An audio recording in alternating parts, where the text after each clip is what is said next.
Gucci Mane just did something that hip-hop said it would never forgive. He cooperated with federal investigators after Pooh Shiesty allegedly robbed him at gunpoint in a Dallas studio. He described what Pooh Shiesty was wearing. He gave details to the FBI, and then as if that was not enough, he went into the studio, got on a Zaytoven beat, and released a diss track called Crash Dummy. Tell the truth, you went out like a real crash dummy, and after all that, boy, you still signed to me? That prosecutors can now potentially play in a federal courtroom to help put his own artist away for life. The reaction from the rap world has been immediate. It has been brutal, and it has completely divided the entire culture. 6ix9ine is going crazy. Freddie Gibbs dropped one line that broke the internet. Finesse through the Times said Gucci hurt his feelings. Boosie has spoken. Whack 100 is defending him. And Rallo just publicly apologized for initially getting it wrong. This is the biggest snitch debate hip-hop has seen since 6ix9ine himself. And unlike that situation where most people agreed on where they stood, this one is genuinely split right down the middle. Stay locked in, because every voice in this situation has something important to say, and by the end of this video, you are going to have to pick a side. Before we get into every reaction, you need to fully understand the relationship between these two men, because without that context, nothing that happened in Dallas on January 10th makes any sense. Gucci Mane signed Pooh Shiesty to his 18,107 records label back in 2020. At the time, Shiesty was one of the most explosive new voices coming out of Memphis. His project Shiesty Season in 2021 announced him to the world.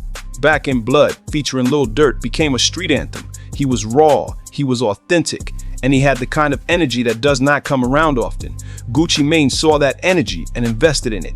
It gave Shiesty a platform when the world was just starting to learn his name. That relation 2021, Shiesty caught a federal case. Firearms conspiracy. He went to prison. Of events that has now brought hip-hop to a complete standstill. Now here's where we have to be precise, because the word snitching is getting thrown around in this situation in a way that deserves a closer look. There are two separate things happening that people are combining into one conversation. The first is the FBI court testimony. An FBI agent testified in court that during the investigation, someone described as RD, widely believed to be Radrick Davis, Gucci Mane's legal name, provided details about the alleged incident. Specifically, descriptions of Pooh Shiesty's clothing during the alleged robbery. That testimony is what initially sparked the snitching allegations. Now, and this is important, Big 30's attorney at one point suggested that Gucci was not cooperating, that he was not voluntarily going to investigators, that the FBI had not directly received information from him. But the court record contains testimony from a federal agent that contradicts that claim in meaningful ways. The situation is genuinely unclear in its full details, which is part of why this debate has gotten so heated. The second thing, and this is the one with the most immediate controversy, is Crash Dummy. Gucci Mane released this track on April 10, 2026, midnight. And on this record, he directly addresses what allegedly happened at that Dallas studio. He raps about being set up. He mocks Pooh Shiesty for still being signed to him after everything. He references the incident in specific terms that legal experts immediately flagged as potentially usable evidence in the federal kidnapping trial. One listener put it perfectly online. My dog just pretty much made a song for the prosecutor to play in court. I can't believe this. That is not an exaggeration. Hip-hop lyrics have been used as evidence in federal trials before. And with Pooh Shiesty facing a potential life sentence, every word of Crash Dummy now exists in a legal context that goes far beyond music. When the reaction started pouring in, nobody expected Freddie Gibbs to be the one who summed up the entire situation in a single sentence. But that is exactly what happened. Freddie Gibbs posted to social media and said simply, he snitched on a Zaytoven beat. That's crazy. 7 words, and the internet completely lost its mind. Nigga snitched on a Zaytoven beat. That's crazy. Because Zaytoven, the legendary Atlanta producer who has been making beats for Gucci Mane for over a decade, is one of the most iconic names in trap music. The fact that Gucci went to his most trusted collaborator, got on one of his beats, and made what many people are calling a snitch anthem on it, that detail somehow made everything worse. Freddie Gibbs did not even need to take a strong position. He just pointed out the absurdity of the situation with one line and walked away. And that one line got more reaction than almost any other response in this entire saga. He then posted a second comment, caption, "This has to be AI," suggesting the whole situation was so unbelievable that it barely felt real. And honestly, he was not wrong. If there is one person on earth who has been waiting for this exact moment, it is Tekashi 6ix9ine. The rainbow-haired rapper has spent years being called a snitch, years being excluded from hip-hop conversations, years watching other artists maintain their reputations while he got dragged every single time his name came up. And the moment Gucci Mane dropped Crash Dummy and the snitching allegations surfaced, Tekashi was ready. He went live immediately. And what he said was devastating, not because it was cool, but because it was logical. He put up old footage and old interviews of Gucci Mane specifically saying he would never cooperate with law enforcement. Gucci on record, in his own voice, laying out his position on snitching. And as 6ix9ine played those clips directly alongside the allegations against Gucci in the Pooh Shiesty case. So now y'all believe me. He said, "I've been literally saying this for 5 years. Y'all remember the 6ix9ine situation?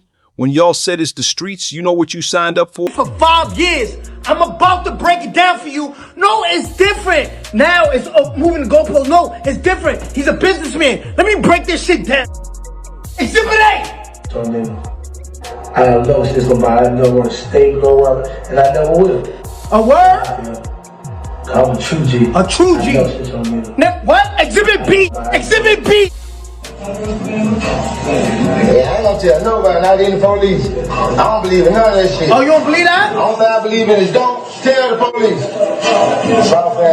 That shit ain't aged well at all. You don't believe in that shit? Listen, I'm gonna break this shit down.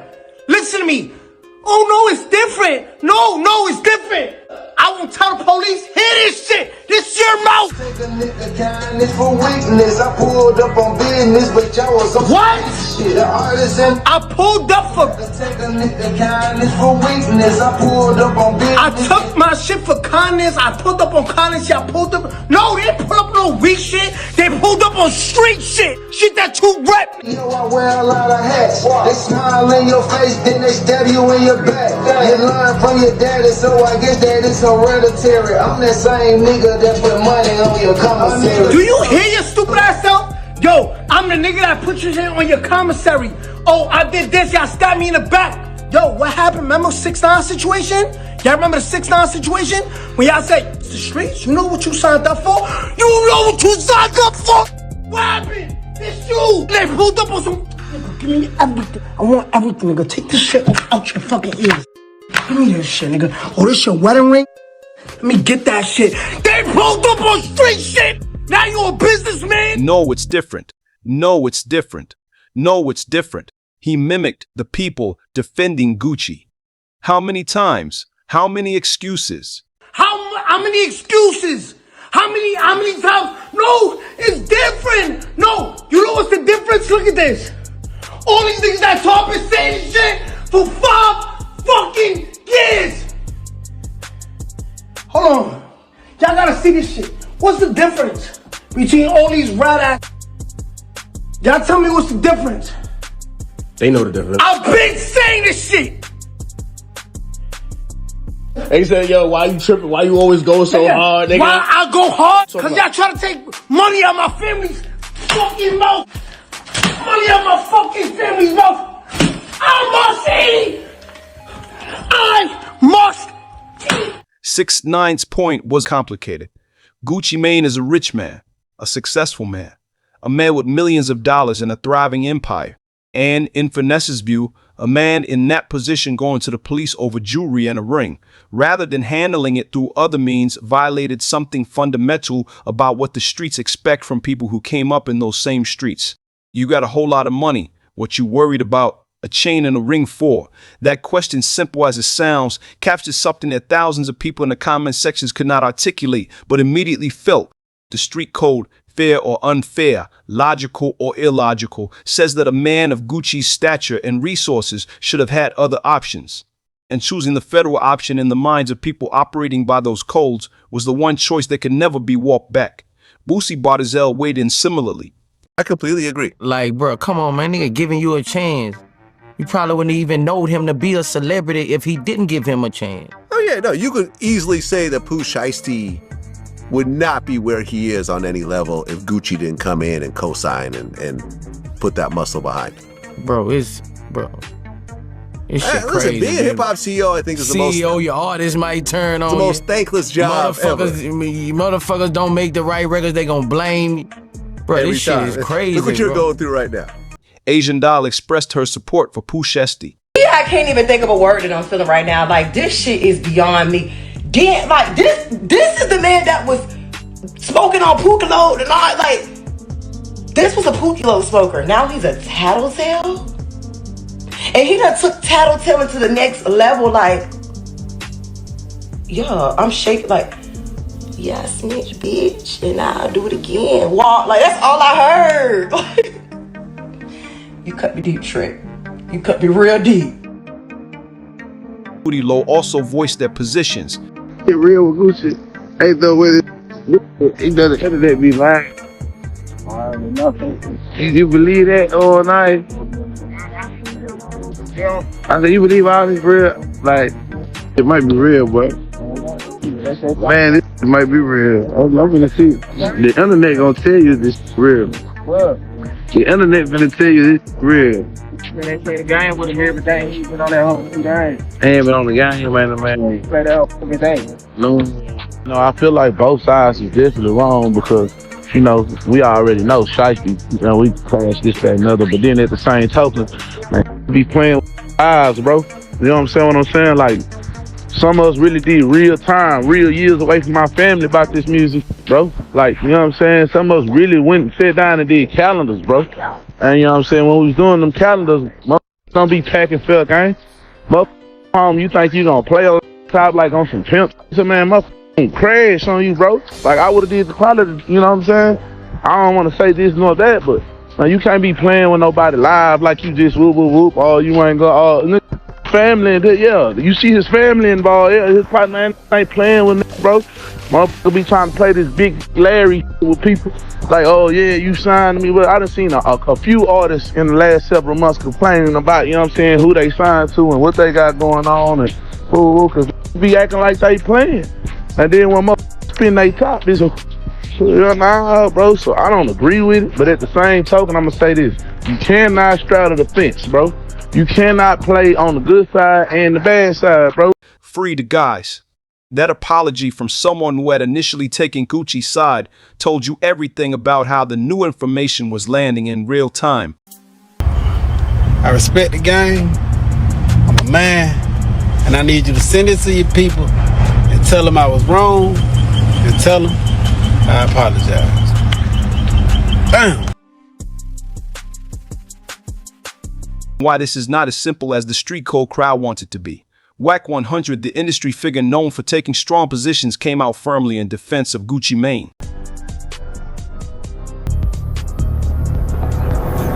Is if you cooperate with law enforcement and give them any information or any name other than yours, then yes, you are a rat. For the last 5-10 years, everywhere I seen Gucci wasn't the streets. So when we look down this checklist, is Gucci a street or has he crossed over into being a civilian? Yeah, well, Gucci, remember, he should do it at his house. That ain't the ways of a that's the ways of a man. And his argument deserves to be heard. Wack's position was essentially this: Gucci Mane is not a street figure operating by street rules anymore. He is a businessman, a label owner, a Grammy-nominated artist with a legitimate empire. When someone puts a gun to your head and forces you to sign paperwork, you have every right, legal and moral, to cooperate with law enforcement. That is not snitching. That is being a victim who pursued justice through the legal system that exists precisely for that purpose. The Joe Budden podcast echoed a similar sentiment. Some of the hosts pointed out that the narrative was getting dangerously skewed toward protecting the people who allegedly committed a violent federal crime, rather than acknowledging that Gucci Mane was the victim in this situation. If someone kidnaps you, puts a gun to your head, robs you of your wedding ring, chokes one of your associates unconscious, forces you to sign legal documents under duress, you are the victim. Full stop. and DJ Academics made a point that was equally uncomfortable for the street code crowd. Mouth. I'm gonna be honest with you, this is gonna sound scary. Based on what the cop said, if I'm Shiesty, I'm gonna roll a dice and say, if we're going down, Gucci Mane gotta get up there and look us all in our face and point at us and all calls a snitch. And I don't think that's happening. He said plainly that if he were in Gucci's shoes, he would identify the people responsible too, because that is what any rational human being in that situation would do. The debate ultimately comes down to this. Do you judge Gucci Mane by the standards of hip-hop street culture, a culture he helped build and from which he directly benefited?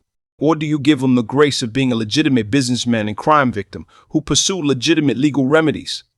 That is a question the culture's not going to resolve quickly. Here's where the story goes from complicated to truly high stakes. Pooh Shiesty has been denied bond. He is sitting in federal custody right now. His trial is coming, and the charges he is facing, federal kidnapping conspiracy, carry a maximum penalty of life in federal prison. Crash Dummy now exists as a public document. Gucci Mane went on record on a song that is publicly available on streaming platforms describing events that align with what federal prosecutors are alleging. Whether that song can be used in court is something Pooh Shiesty's legal team will almost certainly address, but the fact that it exists at all is extraordinary. Gucci Mane's legacy in the streets is changed permanently regardless of how the legal case ends. The people who grew up listening to him, who adopted his codes and his culture, have largely made their decision. The book of his that an Atlanta inmate threw over a prison ledge on camera, that image has been shared millions of times. It means something. And Pooh Shiesty is sitting in a cell right now, facing the possibility of never being free again, with his mentor's diss track playing on the radio outside. This story has no clean ending, no easy answers, and no version of the outcome where everyone walks away satisfied. I am going to ask you directly right now because I genuinely want to know where you stand. Was Gucci Mane wrong for what he did? Was he simply a victim who did exactly what any person in his position had the right to do? Because both arguments have real weight. And I think the people who dismiss either side without thinking it through are missing something important about this situation. Drop your position in the comments right now. Team Gucci, he was a victim. He did nothing wrong. Or Team Shiesty, the street code was violated and Gucci will never recover from this in the culture. I read every single comment. This discussion matters. Subscribe and hit the bell. Because Pooh Shiesty's trial is coming. Gucci Mane has not addressed the snitching allegations directly yet, and when the next move happens in this situation, his channel will break it down completely. Stay locked in.